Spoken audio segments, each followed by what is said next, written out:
Everyone, welcome back to Film and Flash. And today we're reviewing the Nikon FA. This camera was released in 1983 and was produced all the way to 1987. It is known for its complex matrix metering system, multi-segment matrix media metering system. Essentially, it takes into account the entire scene instead of just like focusing on the center of it, and it revolutionized aperture and shutter speed adjustments. So, like, it basically made automatic cameras better. And the technology that was used in the multi-segment metering system is still used in digital cameras today. This is the first Nikon on this camera. This is the first Nikon film camera on this channel. And I'm pretty excited for it. I'm already shooting on it. I currently have a roll of Kodak Gold 200 in it, and I'm on my 12th exposure, as what you can't really see from down there, but I'm on my 12th exposure, so that's pretty cool. So first, we're gonna go over the physical specs, obviously the important stuff. So if you look here at the dial, you have a manual mode, aperture priority, shutter priority, and program. Manual mode, it basically just tells you, uh, it doesn't tell you anything really. You're basically in it for yourself, but it'll just display what aperture you have and what aperture and shutter speed you have selected, and if you're using a exposure compensation. I'm sorry. So the shutter speeds here. Oh, first of all, let's go over shutter priority. Means that it will adjust the aperture, but not the shutter. Aperture priority means it'll adjust the shutter speed, but not the aperture. If you want to have control over a specific element, basically it gives you full control over the camera's exposure and shutter speed, which is pretty nice. So here we have the shutter speeds, which is bulb, which is essentially as long as you want it to be. Manual 250 in case the batteries run out. You have manual 250 and bulb. Those are your two shutter speeds if the batteries run out. 1 second, half second, quarter second, eighth of a second, 15th of a second, all the way up to 4,000, which is actually one of the highest shutter speeds Nikon ever released in the era. Uh, it was even faster than the legendary Nikon F2, which is considered to be a professional camera. Believe it or not, this camera is not considered a professional camera. This is considered an advanced amateur camera. However, it is arguably better than even the Nikon F3. It came with a titanium shutter in it, which was pretty efficient. Uh, it's a reliable camera. As you can see right here, these are the little meters. There's one here that points out. Then you also have one right down here, which is covered up by whatever that thing is right there. Which I might just unscrew that and take it off. I don't really think it's important. I don't know what it does. I wonder if it... Huh. I don't know. I might have to figure out what that is. Anyway, since we're already looking at the lens, it is a micro Nikon 55 millimeter 1 to 2.6, and then that's a serial number. It is a not an AIS lens, which is the lens that this was meant to take. An AIS lens is what allows the camera to have program mode work adequately, which is where you get shutter speed and aperture controlled fully. This one will only adjust shutter speed for you. In order to adjust your aperture automatically, you need to have an AIS lens. This is an AI lens, so it'll fit, but it will not. Uh, it'll fit and it'll adjust shutter speed, which doesn't really matter about the lens, but it will not adjust aperture. You cannot put any lens on this camera. It has to have a slot cut out for everything to slide on properly. If you try to force the wrong lens on this, you can break it, and that'll never work with an AIS lens. So this is not a standard model. This is the Nikon Motor Drive. Well, it's a standard model camera. It just has accessories on it. This is a Nikon MD15 motor drive. It allows you to shoot up to 3 shots per second. It has a little shoe for a flash on it. It has 2 settings, single shot and continuous, where you hold the button down and it'll keep firing till you run out of film. Actually, keep firing after that too. Wait, no, it won't. Yeah, it'll stop once you run out of film. And then single, you have to press it every time. This is just a lock that prevents you from pressing it down, because I don't want to accidentally waste an exposure. I'm on my 12th exposure. I really feel like I already told you guys this, but let's just focus again so you can see. I'm on my 12th exposure. So the exposure counter actually shows you what shot you're about to take. So you haven't taken 12 shots. That's a shot number you're on. And this is your film rewind, exposure compensation, which adjusts the exposure compensation. You just press this button down and rotate it over. Minus to make it darker, plus to make it brighter. And then over here to adjust your ISO, you just pull up on this little ring here, and there's a little red tick mark at your selected ISO. As you can see, I have it set to 200. Or ASA, I guess, if you still use ASA, which I don't think anybody does. It has a self-timer. My self-timer does not work, but I'm sure yours probably does. This shoe right here is the actual physical shoe on the camera itself for a flash. As far as I'm aware, it doesn't matter if you put it here or here, but it does matter if you're going to be using the motor drive exclusively. So you can actually use them interchangeably. The motor drive will power the camera.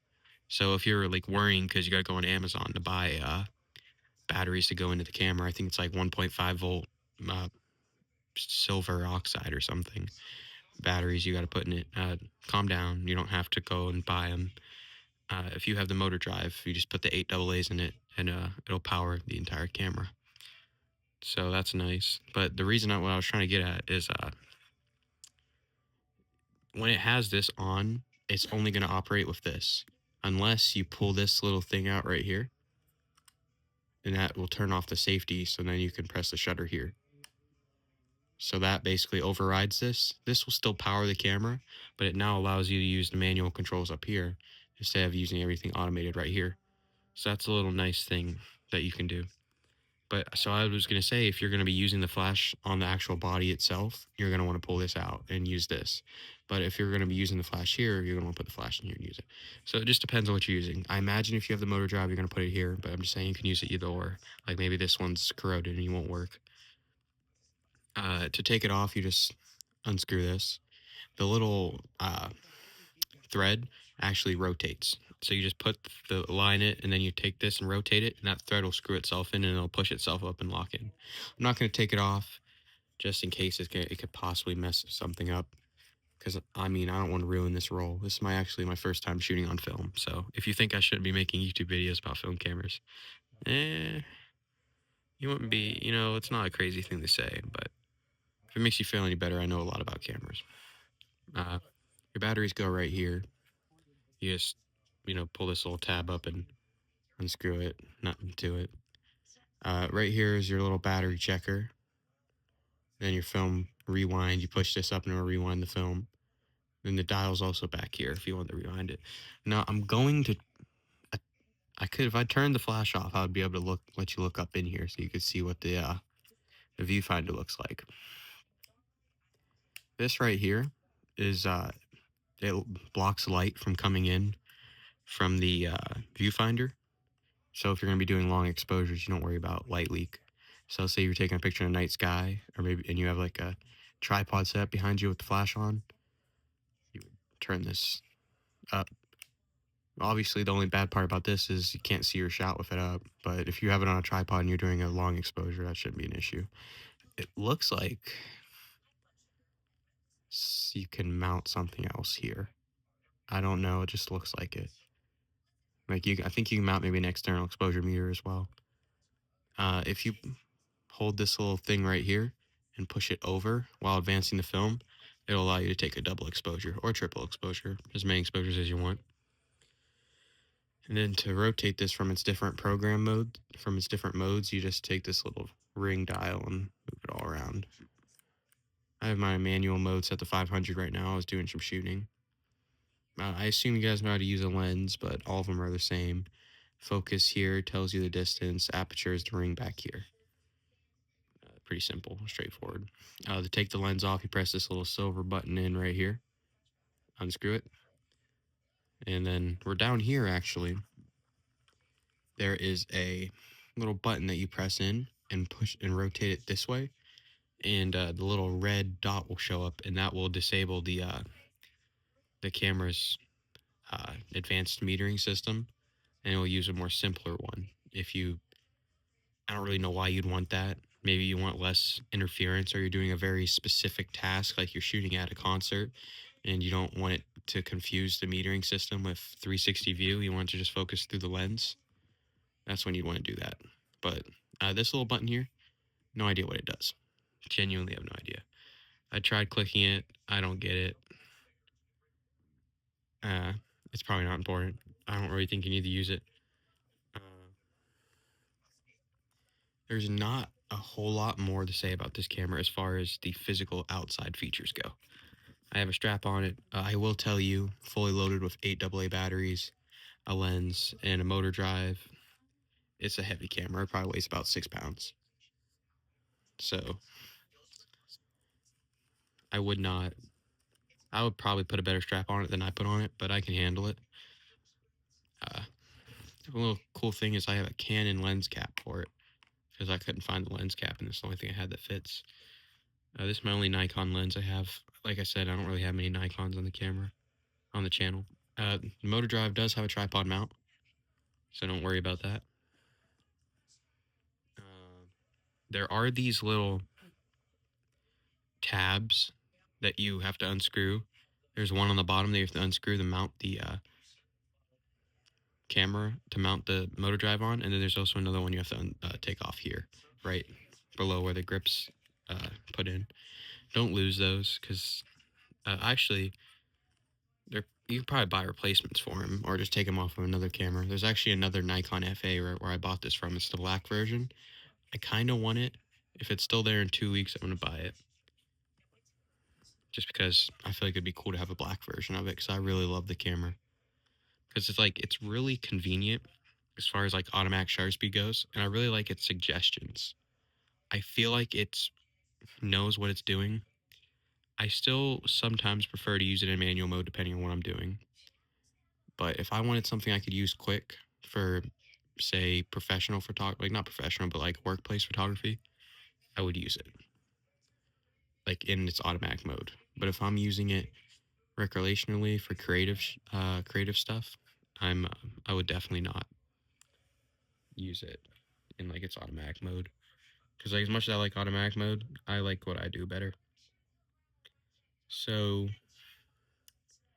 spot metering is what happens when you turn this here. It basically just reads what's in the center, which it has its perks, but I like the center.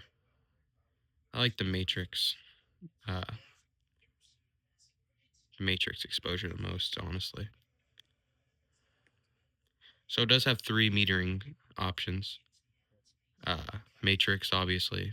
Center weighted, which basically takes the whole frame but prioritizes the center. Spot metering, which reads a very small area. I would recommend, if you're going to be shooting it, just doing standard everyday stuff, keep it in matrix.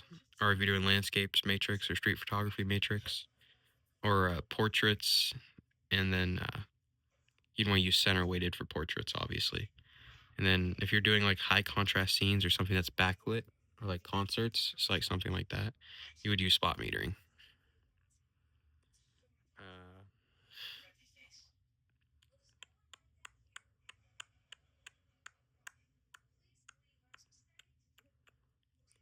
Everything, the top part of the camera and the bottom plate is metal. This feels like it's metal too. It's like it has a very high quality metal construction. It is not weatherproof, so I would not use it in the rain. If that's a deal breaker for you, I would go with one of the more professional Nikons, which is what a lot of people complain, that this isn't really a Nikon. Like, it's not a professional Nikon, because it's not designed to be as durable as the professional ones are. but it's still arguably better, just maybe not as quite as durable. One big con I've noticed is the viewfinder is kind of hard to see. But if you're in bright daylight, it shouldn't be an issue. But if you're in like darker shooting, it's pretty hard to see. Like, it's not the viewfinder that's dark. It's the little LED, I don't know, the little digital displays that tell you the aperture and shutter speed and like your exposure compensation are really dark. So I wouldn't go with that. Like that's like if that's a deal breaker for you, I wouldn't get it because like it's dark, but it's generally sufficient. So plus you can look at the camera and the same thing it's telling you for the viewfinder, it's telling you up top. So common problems for this camera are standard, what you'd expect. I already fixed a problem with it. Sticky shutter, sticky mirror, common. I think I've had three or four cameras I own have that problem. This little bottom plate, unscrew it, put oil on the mechanism. I would use some kind of synthetic, probably. That way you don't possibly damage anything that could be in it. Use a cotton swab. Don't spray oil directly into it, and be light with it, but not too light. So make sure you oil it thoroughly, but not to an extent where it's dripping, or it could run and damage electrical components. So especially for this camera, you have to be very careful because there's a ton of wires that run through the bottom, and if you're not careful, you could end up damaging them. So that's how you fix the sticky shutter. Another problem is obviously like aperture, the automatic matrix metering and all that no longer works. Uh, I don't know how to fix that myself. I imagine you could probably open up the camera and maybe solder some wires. Battery corrosion is very common, and that's in every single camera that takes batteries because people will leave the batteries in them for 20 years and it'll be a green mess, which you can still fix if it's corroded as long as it's not so corroded it's destroyed. Uh, that is basically like there's nothing really more to say about the camera. In my experience shooting it, especially with the motor drive, it's fast. It feels like a professional experience. I've noticed that the automatic mode works really well, and it can read very fast. It's one of those things that you can literally point and just take a picture, and it's already gonna read the scene. It's not one of those things you gotta wait. So it's fast. It can take wide lenses. This little hole right here is so small compared to how big the hole is that the lens is mounted on. Like, it could take a way wider lens, but this was the only lens they had, and I really wanted to shoot on it. I have a bunch of lenses that I could probably use that would work, but not on this. This is this is the only lens I could find. I'm gonna end up maybe buying another lens for it if I really like it. This would be my main photography camera. I'm really scared using antique cameras that take batteries simply because I don't really want the electronics to fail. And then I'm, screwed and I have to pay for it to get it fixed. And when you're fixing antique cameras like this, you're better off just buying new ones because it usually costs more than the camera to get it repaired.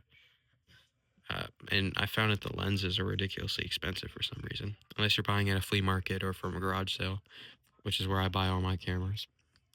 Don't ever buy them in store. You know how much it costs? It's ridiculous. Don't ever go to like a used camera store and buy stuff. They charge like 150 for something like this.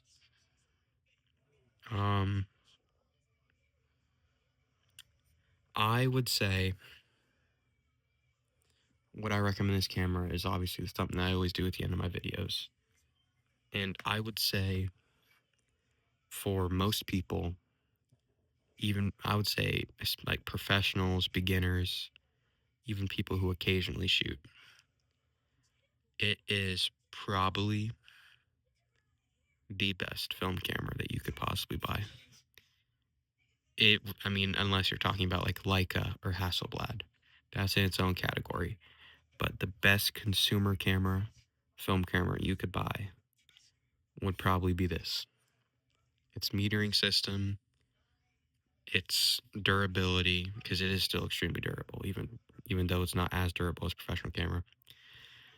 It's modular. It can accept a range of flashes. It's really hard to point out any flaws on it. It's heavy, but it's only heavy because of all this junk on it. But even if it didn't have all this stuff on it, it would still be a little bit heavier than most film cameras because of all the electronics and the metal construction. But it is probably genuinely, you wouldn't go wrong with buying this.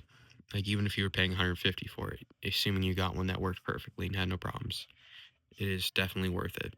And I would 100% recommend this camera. A fair price that I think you should pay for it. If it's non-working, $20 at the most. If it's working and everything works on it, it's just cosmetic junk, like cosmetic crap. It doesn't matter. Probably 100 if it's in mint condition. 150, 200, all the way up to 250. Uh, if it doesn't come with a lens, I'd only pay 150. Comes with a lens, 250. The original factory lens is in a Nikon 50 mil. So this is pretty close to the original as far as the millimeters, but it's not like,